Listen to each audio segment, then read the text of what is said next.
कालू जंगल जड़े सफेई कर्मचारी भाव थाए। से तार अलिया आवर्जना सबू नेउथाए हेले से ए पर्यंत भी बाहा होई न थाए। जल्दी जल्दी अलिया बाहर कर, जल्दी जल्दी अलिया बाहर कर। पिंकी मिठू पारा जल्दी जल्दी मत अलिया दे दियो।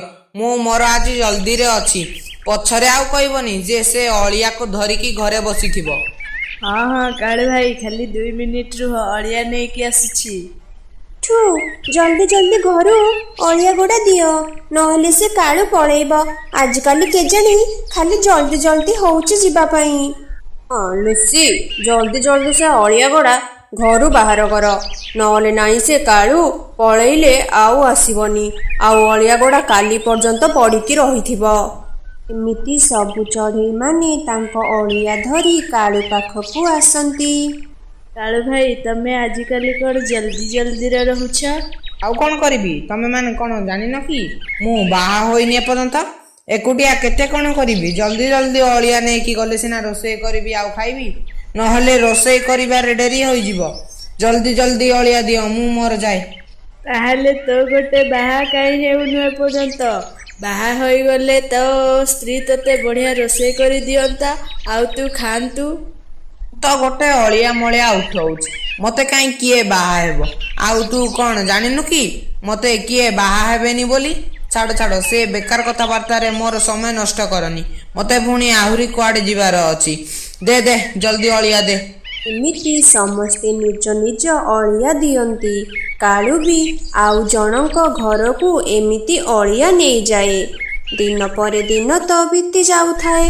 दिनकर घटना कालूर मामू घर को आसी थांती। अरे मामू तमे जल्दी जल्दी घर भीतर को आस। एते दिन पर केमिति आसिलो जे? ना ना भणजा मु तो पाई गोटे सुंदर प्रस्ताव धरिकी आसीथिली। मु ए फोटो गुड़ाक आनीछि। ए फोटो गुड़ाकार जो काउटा पसंद ताकू चूज करिदे मु ता सहित तोर बाहागर करिदेबी। कालूर मामू तो कालू को बहुत सारा फोटो देखाए हेले से फोटो देखे ता भितर सुंदरी फोटो भी थाए। से सुंदरी को ही पसंद करे। मो मते ए काउटा बहुत पसंद अछि ताको कहबे से मते बाहा हेबो तो मु जो अलिया उठौछि से राजी हबो तो मते टिके पचारी बुझी देबे। एमिति एमिति सबु सत कथा कहि कहि सबु बाहागर भांगी देलानी। एटा काहे कहबी मु कहिछि मो भणजा गोटे बड़ कंपनी रे चाकरी करिछि बोली। ना ना मामू मु ताको मिछ कहि कि बाहा हेबी नाही। मु ताको सबु सत सत कहि देबी। चुप कर सबु बेले खाली कहूछि सत कहि दबो। मोर कोन अछि खाली तो मां मोला बेले कहिथिला तोर बाहागर दायित्व नबाकू मु सेति पई तो कथा बुझुछि। तू जल्दी सबु सत कथा कहि दबु ताहाले देखिबु तो मरि गला मार राणस जम्मा सत कहिबुनी। एमिति कालू काउर मामू ताकू सबू बुझेई दिए। से किछि भी कुहेनी। किछि दिन परे कालूर सुंदरी सहित धूमधाम रे बाहागर हुए। आउ जंगलर सबू चढ़ेई माने ता बाहागर को भी आसंती। अरे अरे कालू भाई सतरे तम स्त्री बहुत सुंदर होइछंती। तम भाग्य तो खोलीगला आउ डेरी रे हेउ पछे हेले तम स्त्री तो भारी सुंदरी। कालू तो जंगलर सबु चढ़ेई मानक कथा शुणी लाज करुथाए। किछि समय परे बाहागर भी सरी जाए। बारात भी नेइकी सेमाने घर को पळाई आसंती। कालू तुम घर तो भारी सुंदर आउ केते बड़ भी तुम घर।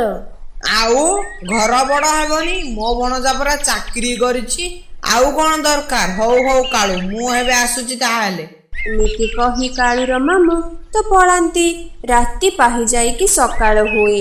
कालू तार अलिया गाड़ी धरिकी बाहर को बाहरी जाए। सेपटे सुंदरी तार झरका पटे सबू देखुथाए। अलिया वाला जल्दी जल्दी अलिया आण। पिंकी मिठू पारा जल्दी जल्दी अलिया आण। तमे कौन मो पड़ोसी बोली सबु बेले डेरी रे आनिबो? मोर समय नहीं आज जल्दी जल्दी आण नहले मु पळेइबी। एपटे सुंदरी तार झरका पटे कालू को देखुथाए। ଆରେ ଇଏ ତ ଅଳିଆ ବେପାର କରୁଛି, ଅଳିଆ ଯାଇକି ଆଣୁଛି। ମୋ ମା କହୁଥିଲେ ସେ ସରକାରୀ ଚାକିରି କରିଛି ବୋଲି, ହେଲେ ହେ ଭଗବାନ ମୁଁ କଣ କରିବି, ଏ ତ କଣ ଅଳିଆ ଉଠାଉଛି। କଥା ଦେଖି ତ ସୁନ୍ଦରୀ କାଉ ପୁରା ଚିନ୍ତାରେ ପଡ଼ିଯାଏ। ହେଲେ ଖରା ବେଳକୁ ତା ସ୍ୱାମୀ ତା ଘରକୁ ଆସେ। କାଳୁ, ତୁମେ କଣ ଏ ଅଳିଆ କାରବାର କର, ଚାକିରି କରନି? ହଁ ହଁ ସୁନ୍ଦରୀ, ମୁଁ ଏଇ ଅଳିଆ କାରବାର କରେ। ମୁଁ କୋଉ ଚାକିରି ବାକିରି କରେନି। ମୁଁ ତ ତମକୁ ସବୁ ସତ କହିଦେଇଥାନ୍ତି, ହେଲେ ମୋ ମାମୁଁ ତ ମୋ ମାର ରାଣ ପକାଇ ଦେଇଥିଲେ। କେମିତି କହିଥାନ୍ତି ଯେ? ଗୋଟେ ଅଳିଆ ଉଠାଉଥିବା ଚଢ଼େଇ ସହିତ ମୁଁ କେବେ ରହିବିନି। ନା ନା, ମୁଁ ରହିବିନି। ମୁଁ ତୁମକୁ ଛାଡ଼ି ଆଜି ଆମ ଘରକୁ ଯାଉଛି। ପରି ତ ତାର ସବୁ ଜିନିଷପତ୍ର ଧରି ତାର ବାପ ଘରକୁ ବାହାରିଯାଏ। ଏପଟେ ସବୁ ଚଢ଼େଇମାନେ ସବୁ ଦେଖୁଥାନ୍ତି। କାଳୁ ଭାଇ, ତମେ ସୁନ୍ଦରୀକୁ କଣ ପାଇଁ ଅଟକାଇଲନି? ସେ ତ ତା ବାପ ଘରକୁ ପଳାଇଲା। ଯାଉ ଯାଉ ତା ପଛରେ ତାକୁ ବୁଝେଇକି ତାକୁ ଘରକୁ ଫେରାଇକି ଆଣିବ। ନା ନା, ମୁଁ ଯାଇପାରିବି ନାହିଁ ତା ପଛରେ। ତାକୁ କଣ ହାତ ଗୋଡ଼ ଧରିକି ରଖିବି ନା କଣ ମୋ ଘରେ? ତାକୁ ଯଦି ଇଚ୍ଛା ଅଛି ରହୁ, ନହେଲେ ସେ ତା ବାପ ଘରକୁ ଚାଲିଯାଉ। ହଉ ହଉ, ତୁ ଯଦି ନ ଯିବୁ ନ ଯା, ଆମେମାନେ ଯାଉଛୁ, ସୁନ୍ଦରୀକୁ ବୁଝେଇକି ଆଣିଦବୁ। ନା ନା, କେହି ଯିବା ଦରକାର ନାହିଁ। ତୁମକୁ ସବୁ ମୋ ରାଣ, କେହି ବି ଯିବନି ତା ପାଖକୁ। କାଳୁ ତ ଏପଟେ କୋଉ ଚଢ଼େଇକୁ ବି ସୁନ୍ଦରୀ ପାଖକୁ ଯିବାକୁ ଦିଏନି।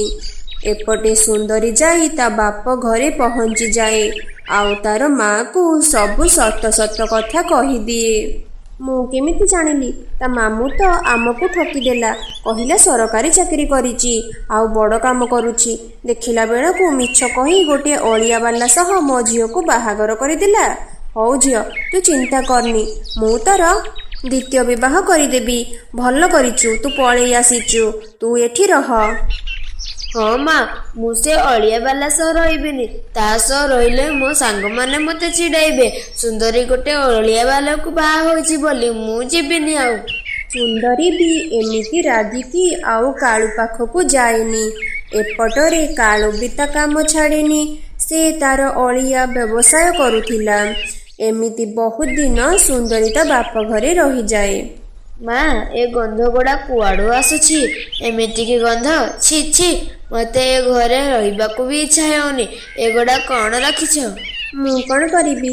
ଘରେ ଯୋଉ ଅଳିଆ ଗୁଡ଼ା ଅଛି ସେଗୁଡ଼ା ହିଁ ଗନ୍ଧ ହେଉଛି। 2-4 ଦିନ ହବ ଅଳିଆ ବାଲା ବି ଘରକୁ ଆସିନି। ମୁଁ କଣ କରିବି? ସେ ତ ଗନ୍ଧଉଛି। କିଛି, ଏ ଅଳିଆ ଗୁଡ଼ା ଜଲ୍ଦି ବାହାରେ ଫିଙ୍ଗ୍, ନହେଲେ ଏମିତି ଗନ୍ଧଉଥିବ। ଘର ତ ଯୋଉ ଗନ୍ଧକୁ ଗନ୍ଧଉଛି। ସୁନ୍ଦରୀର ମା ଜଲ୍ଦି ଜଲ୍ଦି ଯାଇକି ଅଳିଆ ଗୁଡ଼ା ବାହାରେ ଫିଙ୍ଗିଦିଏ। ଅନ୍ୟମାନେ ବି ସବୁ ଅଳିଆ ଆଣି ବାହାରେ ଗଦେଇଲେଣି। ସେ ଅଳିଆର ଗନ୍ଧ ପୁରା ଜଙ୍ଗଲ ସାରା ଗନ୍ଧାଉଥାଏ। ସେଇ ଗନ୍ଧରେ ତ କୋଉ ଚଢ଼େଇମାନେ ବି ରହିପାରୁନଥାନ୍ତି। ଛିଛି, କି ଅଳିଆ ପକାଇଛନ୍ତି ସମସ୍ତେ। ଏ ଅଳିଆରେ ତ ପୁରା ଜଙ୍ଗଲଟା ଗନ୍ଧେଇଲାଣି। ମୋତେ ତ ଏଇ ଜଙ୍ଗଲରେ ରହିବାକୁ ବି ଇଚ୍ଛା ହେଉନି। ମା, ଗୋଟେ କଣ କର, ନହେଲେ ତ ମୋତେ ରୋଗ ହୋଇଯିବ। ଅଳିଆ ବାଲାର ତ କଣ ଆକ୍ସିଡେଣ୍ଟ ହୋଇଯାଇଛି। ସେ ଯେ ପର୍ଯ୍ୟନ୍ତ ନ ଆସିବ ଏ ଅଳିଆ ଏଠି ହିଁ ପଡ଼ିଥିବ।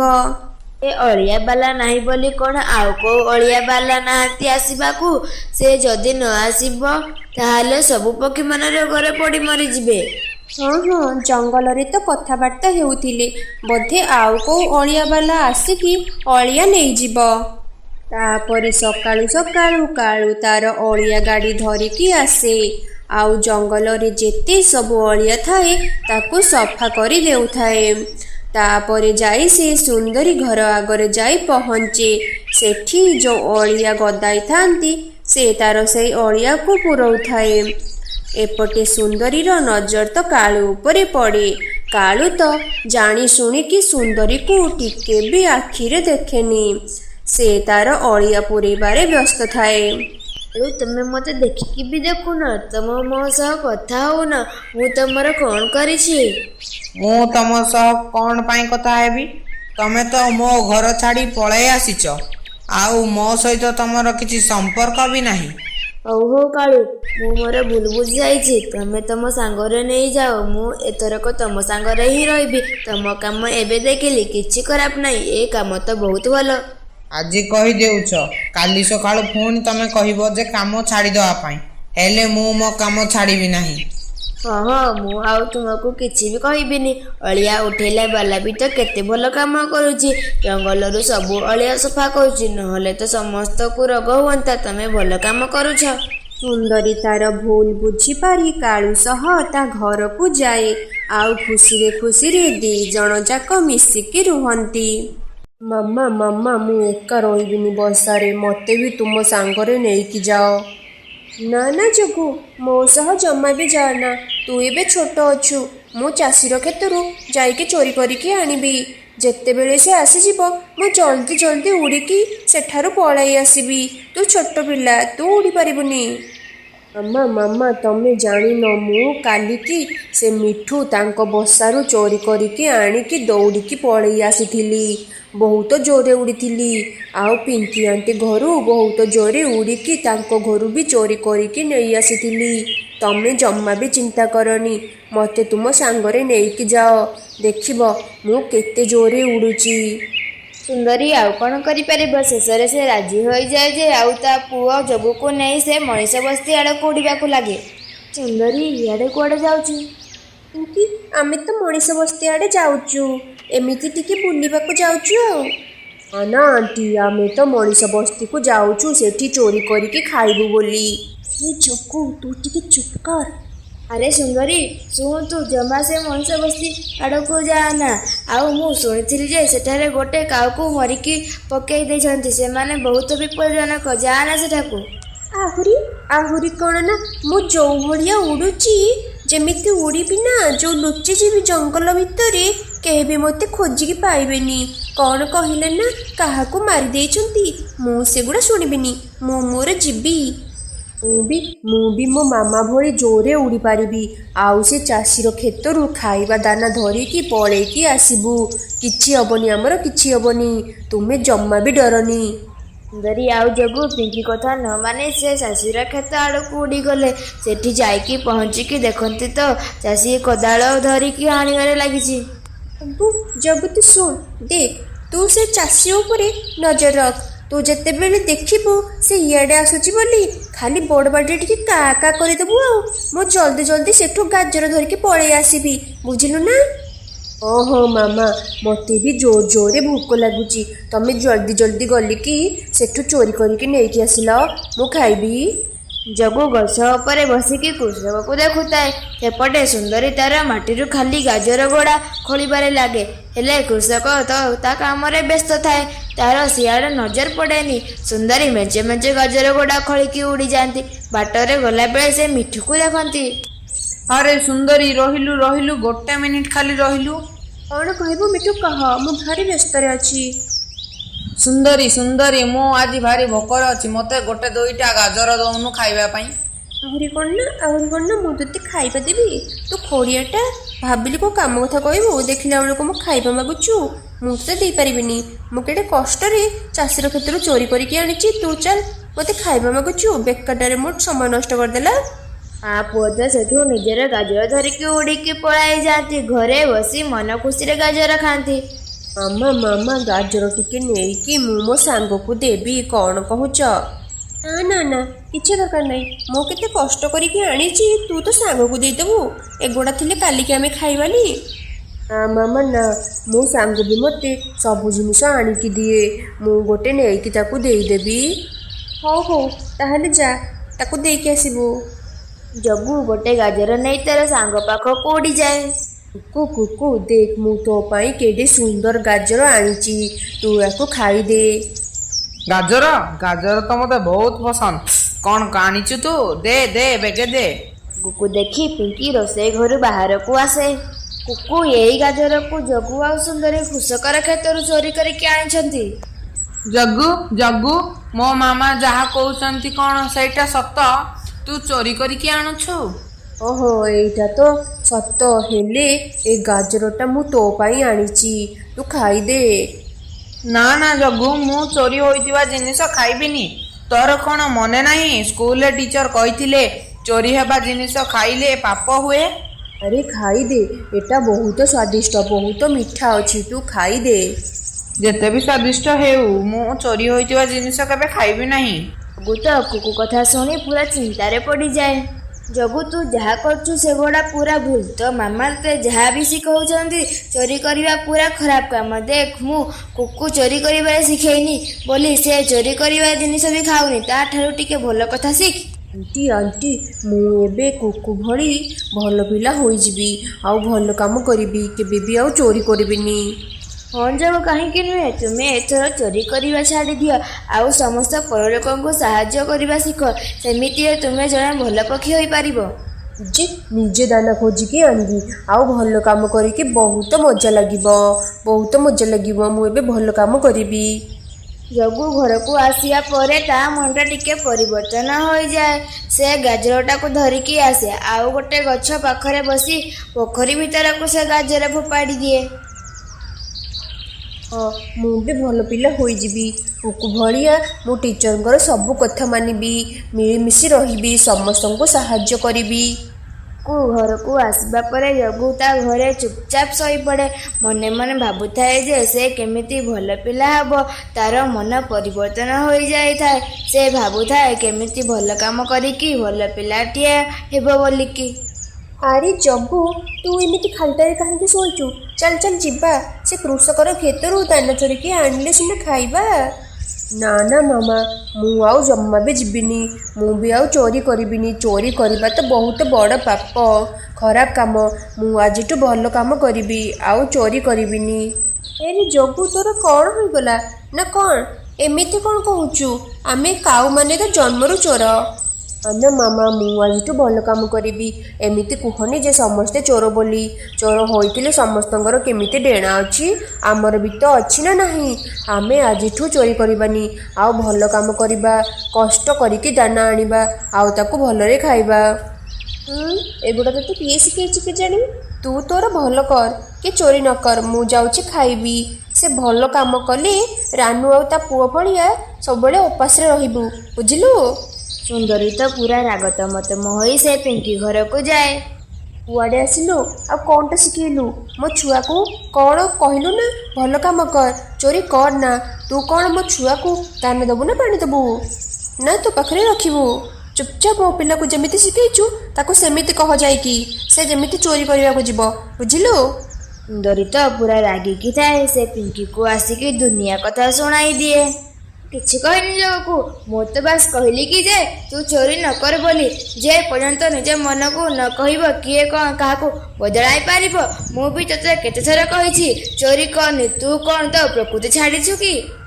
ନାଇଁ ନାଇଁ ଆଣ୍ଟି, କାଲି ଜଗୁ ମୋ ପାଖରେ ଗାଜର ନେଇକି ଆସିଥିଲା। ମୁଁ ଚୋରି ଗାଜର ଖାଇବିନି ବୋଲି ମନା କରିଥିଲି। ସେ ମୋ କଥା ମାନିଛି। ତା ମନକୁ ପାଇଛି ବୋଧେ, ସେଥିପାଇଁ ସେ ଚୋରି କରିବନି ବୋଲି ମନା କରୁଛି। ଆଉ ପାଟି କରନି, ଚୁପ୍ କର। ତୋରି ପାଇଁ ଏସବୁ ହେଇଛି, ବୁଝିଲୁ? ସୁନ୍ଦରୀ ତ ପୁରା ରାଗରେ ଥାଏ। ସେ ଆଉ କ'ଣ କରିପାରିବ? ସେ ରାଗରେ ପୁରା କୃଷକର କ୍ଷେତକୁ ଯାଏ। ସେ ଗାଜର ଚୋରି କରି ଆସ୍ତେ ଆସ୍ତେ ପଳାଇ ଆସେ। ଜଗୁ ଏଇନେ ତୋ ପାଇଁ ଏଇ ସୁନ୍ଦର ସୁନ୍ଦର ଗାଜର ନେଇକି ଆଣିଛି କୃଷକର କ୍ଷେତରୁ ଚୋରି କରିକି। ତୁ ନେ କିଛି ଖାଇଦେ। ନା ମାମା, ମୁଁ ଏ ଚୋରି କରିବା ଜିନିଷ ଗାଜରକୁ ଜମାରୁ ବି ଖାଇବିନି। ତମେ ତମର ଖାଇବା କଥା ଯଦି ଖାଅ। ଜଗୁ ମୋ ପୁଅଟା ପରା ଖାଇଦେ। ମୁଁ ତତେ କେତେଥର କହିଲିଣି ଖାଇଦେ। ନା ମାମା, ମୁଁ ମନା କଲି ଥରେ ମାନେ ମୁଁ ଖାଇବିନି। ଚୋରି କରିବା ଜିନିଷ ଗାଜର ମୁଁ ଜମା ବି ଖାଇବିନି। ଜଗୁ ତ ଏତିକି ତା ମାମାକୁ କହି ଘରୁ ବାହାରିଯାଏ ଆଉ କୁକୁ ସହିତ ଦାନା ଖୋଜିବା ପାଇଁ ଜଙ୍ଗଲ ଭିତରକୁ ଚାଲିଯାଏ। କିଛି ସମୟ ପରେ ଖୋଜିଲା ପରେ ସନ୍ଧ୍ୟା ବେଳକୁ ତାକୁ କିଛି ଦାନା ମିଳିଯାଏ। ସତରେ କୁକୁ, ତୁ ମୋତେ ନା ଭଲ ବାଟ ଦେଖେଇଲୁ, ଭଲ କଥା ବି ଶିଖେଇଲୁ। ମୁଁ ଆଜିଠୁ କେବେ ବି ଚୋରି କରିବିନି। ଯେତେ କଷ୍ଟ ହେଉ ପଛେ ଦାନା ଖୋଜିକି ହିଁ ଖାଇବି। ଯାହା ହେଲେ ପଛେ ଉପାସ ରହିବି ପଛେ, ହେଲେ ବି ମୁଁ ଜମା ବି ଚୋରି କରିକି ଖାଇବିନି। ହଁ, ମୁଁ ତତେ ତ ଭଲ ବାଟକୁ ନେବି। ଯେତେ କଷ୍ଟ ହେଉନା କାହିଁକି, ମୁଁ ତତେ ସବୁବେଳେ ସାହାଯ୍ୟ କରିବି। ଏତେ ଯାହା କଲେ ବି ସୁନ୍ଦରୀ ତାର ପ୍ରକୃତି ଛାଡ଼େନି। ସେ ତାର ସବୁଦିନ ଚୋରି କରିକି ମିଠା ଫଳ ଆଣେ ଆଉ ତା ପୁଅ ଶୁଖିଲା ଦାନା ଆଣିକି ଖାଏ, ହେଲେ ତା ମାମା ପାଖରୁ ଖାଏନି। ଏଇନେ କିଛି ମିଠା ଫଳ ଖାଇଦେ। ସେ ଶୁଖିଲା ଦାନା ଗୁଡ଼ା କାହିଁକି ଖାଉଛୁ କେଜାଣି? ମାମା, ତମେ ବି କେତେବେଳେ କେମିତି ନିଜେ ପରିଶ୍ରମ କରିକି ଦାନା ଆଣ, କେତେ ଶାନ୍ତି ଲାଗିବ ଦେଖିବ। ଚୋରି ବି କରିବନି। କୋଉଦିନ ଜଗୁକୁ ଦାନା ମିଳେନି ସେ ରାନୁ ପାଖକୁ ପଳାଏ। ଆଣ୍ଟି ପିଙ୍କି ଆଣ୍ଟି ମୋତେ ଭୋକ ଲାଗୁଛି, ମୋତେ କିଛି ଖାଇବାକୁ ଦିଅ। ହଉ ଠିକ ଅଛି, ଏଇ ନେ ଚାଉଳର ଦାନା ଅଛି, କିଛି ଖାଇଦେ। ଏମିତି କିଛି ଦିନ ପରେ ଜଗୁ ତାର ଦାନା ଖୋଜିବା ଶିଖି ଯାଇଥିଲା। ମୁଁ ଟିକେ ବାହାରକୁ ଯାଉଛି, ତୁ କବାଟ ବନ୍ଦ କରିକି ଘର ଭିତରେ ଶୋଇଥିବୁ। ରାତିରେ ପେଚା ଘରକୁ ଅଙ୍ଗୁର ଚୋରି କରିବାକୁ ଯାଇଥାଏ। ଅଙ୍ଗୁର ନେଇକି ବାହାରେ ତ ପେଚା ଦେଖିଦିଏ। ମୋ ଘରୁ ଆସିକି ଚୋରି କରୁଛୁ? ମୁଁ ତ ନିଜେ ଗୋଟେ ଚୋର। ଖା ମାଡ଼, ନେ ଖା ମାଡ଼। ପରଦିନ ସକାଳେ କିଛି ଚଢ଼େଇ ନେଇକି ସୁନ୍ଦରୀକୁ ତା ଘରେ ଝାଡ଼ି ଦେଲେ। ଜଗୁ ତ ଏସବୁ ଦେଖିକି କାନ୍ଦୁଥାଏ, ଆଉ ବୁଲବୁଲ ଡାକ୍ତରକୁ ବି ଡାକିଦିଏ। ଜଗୁ ତ ମାମା ଆଉ କେବେ ଉଡ଼ି ପାରିବନି, ତାର ତ ଡେଣା କଟି ଯାଇଛି। ମାମା ତମେ ଦେଖିଲ ତ କେମିତି ଚୋରି କଲ ଆଉ କେମିତି ଫଳ ଖାଇଲ। ଏବେ କ'ଣ କରିବା? ଦେଖ ନିଜର ତ ଡେଣା ଏବେ ଅବସ୍ଥାରେ ନାହିଁ, କେମିତି ଉଡ଼ିବ? ଟିକେ ଭଲ କାମ କର କହୁଥିଲି, ହେଲେ ତମେ ଶୁଣିଲନି ମୋ କଥା। ଏବେ କ'ଣ କରିବି? ନିଜେ ହିଁ ହଇରାଣ ହେବି। ହଁ ଜଗୁ, ମୁଁ ତୋ କଥା ମାନିଥିଲେ ଆଜି ମୋର ଏମିତି ଅବସ୍ଥା ହୋଇନଥାନ୍ତା। ଯାହା ହେଉ ମୁଁ ପୁରା ଗର୍ବ କରୁଛି, ତୁ ମୋ ପୁଅ ହୋଇକି ଏମିତି ସବୁ ସଚ୍ଚା ରାସ୍ତାରେ ଅଛୁ। କି ଆଉ କୁଙ୍କୁ ସୁନ୍ଦରୀ କାଉର ଘରେ ଆସି ପହଞ୍ଚନ୍ତି। ସୁନ୍ଦରୀ, ଆମେ ଜାଣିଛୁ ତୋର ଅବସ୍ଥା ଖରାପ, ହେଲେ ଦେଖ ଆଉ କେବେ ଚୋରି କରିବୁନି। ସୁନ୍ଦରୀ ତ ଏବେ ତାର ଭୁଲ ବୁଝିପାରେ। ଜଗୁ ଏଥର ନିଜେ ପରିଶ୍ରମ କରି ଦାନା ଖୋଜି ଆଣେ, ନିଜେ ଖାଏ ଆଉ ତାର ମାମାକୁ ବି ଖୁଆଏ।